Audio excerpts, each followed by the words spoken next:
Hi everyone, this is your diet and nutrition expert Madhulika. और आज मैं यहाँ पर बात करूँगी कॉजेज ऑफ इंडाइजेशन। अगर आपको कॉन्स्टिपेशन रहता है, इंडाइजेशन का इशू आपके साथ है, तो सिर्फ त्रिफला, कायम चूर्ण, इसबगोल लेना ये एक सोल्यूशन नहीं होता है गाइज। ये आयुर्वेद से निकली हुई चीज़ें हैं और ये चीज़ें तब काम आती हैं जब आप कोई अनडाइजेस्टेड फूड खा लेते हैं, किसी पार्टी में जाते हैं, शादी में जाते हैं, या कोई भी अनडाइजेस्टेड फूड आपने लिया है, उसके बाद आपको एसिड रिफ्लक्स हो रहा है या फिर आपको मोशन प्रॉपर क्लियर नहीं हुआ है मॉर्निंग में, तब आप ये चीज़ें 1 या 2 या 3 दिन तक ले सकते हो। उससे ज़्यादा इसको नहीं लेना चाहिए।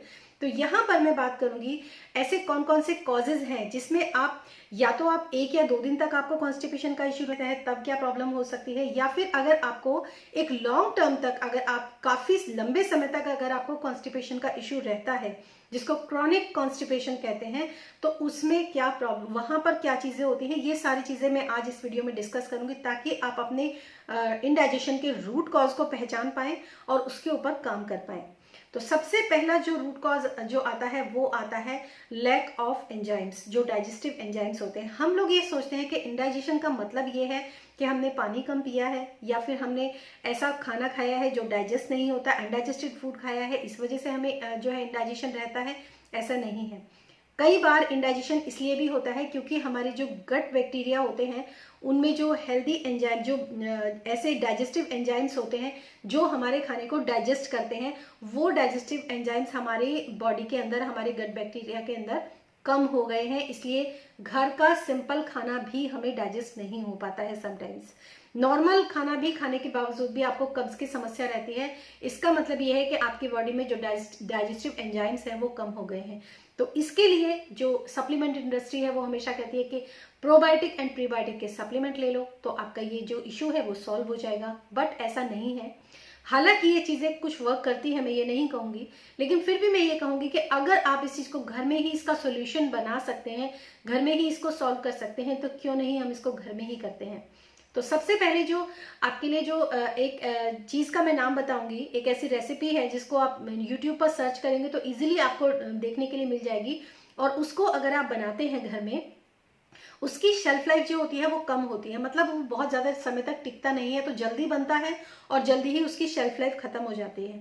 तो ऐसे प्रीबायोटिक और प्रोबायोटिक्स, जिसमें कि मैं कहती हूँ, जिसे कहते हैं लोग होममेड पिकल्स जो होते हैं वो बहुत अच्छे होते हैं, जिसमें कि प्रोबायोटिक्स पाए जाते हैं। लेकिन होममेड पिकल की जो शेल्फ लाइफ होती है वो बहुत ज़्यादा होती है। ऐसे वाले फूड जो होते हैं उनके अंदर जो एंजाइम्स होते हैं, जो प्रोबायोटिक्स होते हैं, वो थोड़े कम होते हैं, या फिर कह सकती हूँ कि वो एक समय के बाद जो होते हैं वो इतना खट्टा हो जाता है, बैक्टीरिया जो होते हैं वो थोड़े से कम हो सकते हैं। लेकिन जिनकी शेल्फ लाइफ कम होती है उनके अंदर प्रोबायोटिक्स जो होते हैं वो बहुत अच्छी मात्रा में पाए जाते हैं, इंस्टेंट रिजल्ट वो देने वाले होते हैं। तो ऐसी जो रेसिपी है वो है बीट कवास। बीट कवास की रेसिपी अगर आप YouTube पे सर्च करेंगे तो आपको इजीली मिल जाएगी। हालांकि मैं भी एक बीट कवास की रेसिपी आप लोगों के साथ ज़रूर शेयर करूंगी आने वाले दिनों में, लेकिन फिर भी आप इस चीज़ को समझें कि बीट कवास जो होता है वो घर में बनाना बहुत ही ज़्यादा आसान होता है। इसके लिए सिंपल नमक, पानी, चीनी और आपको बीटरूट ही चाहिए होता है, एंड दैट्स इट। आपका जो ये रेसिपी है वो रेडी होता है। तो बीट कवास क्या करता है, आपके गट बैक्टीरिया के, आपके जो गट होता है उसके अंदर हेल्दी एंजाइम्स को डेवलप करने में आपकी हेल्प करता है। आप ऊपर से जो है बजाय एक छोटा कैप्सूल लेने के आप बीट कवास को लेते हैं, टेस्टी होता है। किसी को बीट कवास नहीं समझ में आता है तो कांजी का पानी भी एक ऑप्शन है उसका। अगर आप कांजी का पानी बनाते हैं, आजकल ब्लैक कैरेट जो है मार्केट में बहुत अच्छे तरीके से अवेलेबल है, आप ब्लैक कैरेट लीजिए। ब्लैक कैरेट तो पर्पल कैरेट होती है एक्चुअली, वो पर्पल कैरेट के तो जो गुण होते हैं वो ही इतने अच्छे होते हैं अपने आप में। उसके अंदर अल्फा कैरेटीन, बीटा कैरेटीन और तमाम तरह के जो कार्डियोवैस्कुलर डिजीज जिनको होती है उनके लिए बहुत अच्छा होता है। कैंसर से फाइट करता है, हार्ट डिजीज से फाइट करता है, और ऐसे बहुत सारे जो है विटामिन और मिनरल से भरपूर होता है, जिसके लिए हम ब्लूबेरीज खाते हैं। हाईली एंटीऑक्सीडेंट होता है जो ब्लैक कैरेट होता है, तो उसकी जो कांजी का पानी बनता है वो भी एक तरह का प्रोबायोटिक होता है। तो उसको भी अगर आप अपनी डाइट में इंक्लूड करेंगे तो आपको इंस्टेंट रिजल्ट जो है वो देखने के लिए मिलते हैं। दूसरी चीज़ जो होती है वो होती है रेजन की कर्ड बनती है, वो भी बहुत अच्छी होती है। जब आप कर्ड घर में बनाते हैं तो उसमें 8 से 10, एक कटोरी में 8 से 10 आप रेजन्स डाल दीजिए और उसके बाद उसकी कर्ड को सेट कीजिए, तो उसके अंदर प्रीबायोटिक और प्रोबायोटिक आपको दोनों ही चीज़ें मिल जाती हैं। तो ऐसी चीज़ें जो घर में आपको इजीली बना सकते हैं और उसको कंज्यूम कर सकते हैं और वो एक आपके खाने का ही पार्ट होता है, तो उसको आप अपनी डाइट में इंक्लूड कीजिए अगर आपकी बॉडी के अंदर डाइजेस्टिव एंजाइम्स कम है। दूसरा जो कॉज होता है इंडाइजेशन या फिर मैं कहूँ इसका, तो वो होता है आपकी बॉडी के अंदर जब आप एक क्रॉनिक स्ट्रेस के साथ डील कर रहे होते हैं। समटाइम्स ऐसे फेजेस सभी लाइफ में आती हैं जब एक क्रॉनिक स्ट्रेस के साथ कई बार लोग डील करते हैं, तो वो जो क्रॉनिक स्ट्रेस होता है ना, वो आपकी बॉडी के अंदर कुछ ऐसे विटामिन और कुछ ऐसे हार्मोन्स को डिप्लीट कर देता है आपके बॉडी के अंदर से, जिसकी वजह से आपको इंडाइजेशन की समस्या शुरू होती है। जिसमें एक सबसे पहले जो आता है मैग्नीशियम, दूसरा आता है विटामिन डी। विटामिन डी को हम विटामिन बोलते हैं, लेकिन ये एक तरह का हार्मोन होता है जो कि स्ट्रेस की वजह से किल होता है हमारी बॉडी के अंदर, और ये बहुत बड़ा कारण होता है माइग्रेन का, सर दर्द का, एसिडिटी का, कॉन्स्टिपेशन का, क्रैम्पिंग्स का, और इवन किसी को अगर वेरिकोज वेन्स है तो उसका भी कई बार कारण होता है। आपकी बॉडी के अंदर आपकी जो बॉडी होती है वो एक क्रॉनिक स्ट्रेस के साथ डील कर रही है, और इंडाइजेशन तो ऑफ कोर्स होता ही है। तो अगर आपकी बॉडी के अंदर मैग्नीशियम की डेफिशिएंसी है या फिर आपकी बॉडी के अंदर विटामिन डी जो है वो आपका कम है, अपनी बॉडी के अंदर विटामिन डी को के लेवल्स जो है हमेशा चेक करवा के रखने चाहिए। और खासकर आजकल की जो हमारा आजकल का जो पेंडेमिक है उसमें तो विटामिन डी बिल्कुल ज़रूरी है चेक करवाना।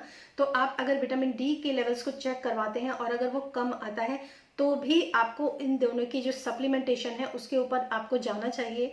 हालांकि विटामिन डी के लिए मैं एक बहुत जल्दी एक वीडियो आप लोगों के लिए लेकर आने वाली हूँ कि आप घर में ही 46,000 इंटरनेशनल यूनिट तक का विटामिन डी का सप्लीमेंट आप खुद अपने घर में बना सकते हैं, और इन ईजी टू मेक, बहुत इजी है बनाना और हर कोई अफोर्ड कर सकता है। वो मैं रेसिपी नेक्स्ट जो मेरा वीडियो होगा उसके लिए ही होगा, वो रेसिपी मैं आप लोगों के साथ शेयर करूंगी। बहुत अमेजिंग है गाइज, जो सप्लीमेंट्स होते हैं आप घर में बना सकते हैं उन सप्लीमेंट्स को। ऐसा नहीं है कि आपको हर चीज़ बाहर से ही खरीदनी पड़े। सप्लीमेंटेशन तब करनी चाहिए जब क्रॉनिक हो, जब बहुत ज़्यादा आपको लगे कि हाँ इसकी डिफिशियंसी, जैसे अगर मैं कहूँ किसी किसी के विटामिन डी लेवल्स, मेरे पास ऐसे बहुत सारे क्लाइंट्स आते हैं जो थायराइड के पेशेंट होते हैं और उनके विटामिन डी लेवल्स जब मैं चेक कराती हूँ तो 10 से भी बिलो होते हैं उनके विटामिन डी।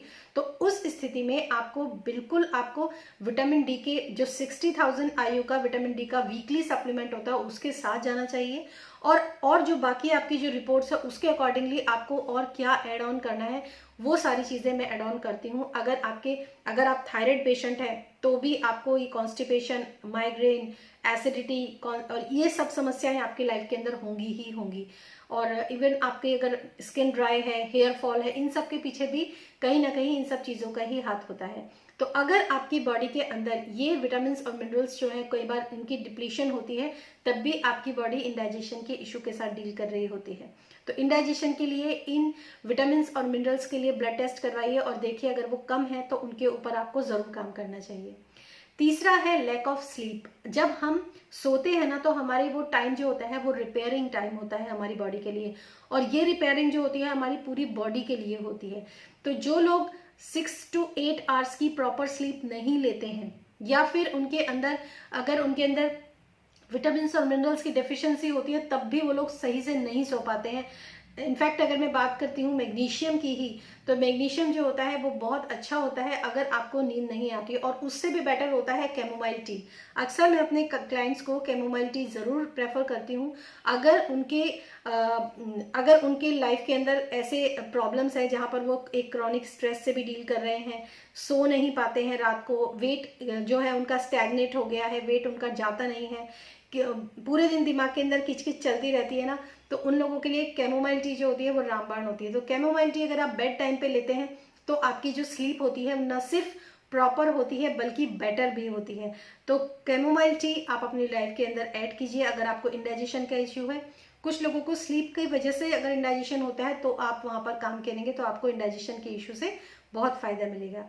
नेक्स्ट जो आता है वो आता है पुअर क्वालिटी ऑफ च्यूइंग। अगर आप कोई भी खाना खाते हैं, बातें करते हुए खा रहे हैं, टीवी देखते हुए खा रहे हैं, और अगर मैं बात करूं कि इतनी जल्दी जल्दी आप लोग खाना खाते हैं ना, उसकी वजह से भी कई बार इंडाइजेशन होता है।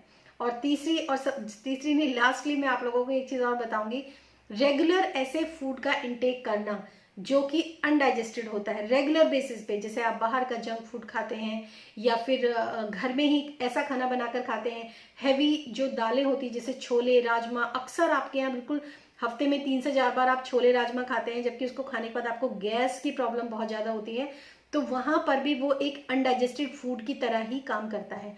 और इसमें बहुत सारी चीज़ें होती हैं, इंक्लूड होती हैं, जो मैं आगे आने वाली वीडियोज़ में आप लोगों के साथ शेयर करूंगी।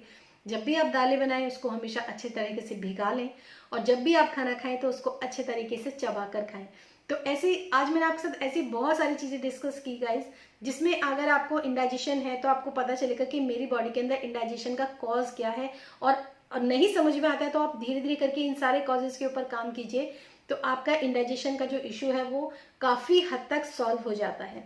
और इसी के साथ मैं आप इस वीडियो को एंड करती हूँ। और अगर आप मेरे साथ कंसल्टेशन अपनी बुक करवाना चाहते हैं तो डिटेल आपको डिस्क्रिप्शन बॉक्स में मिल जाएगा।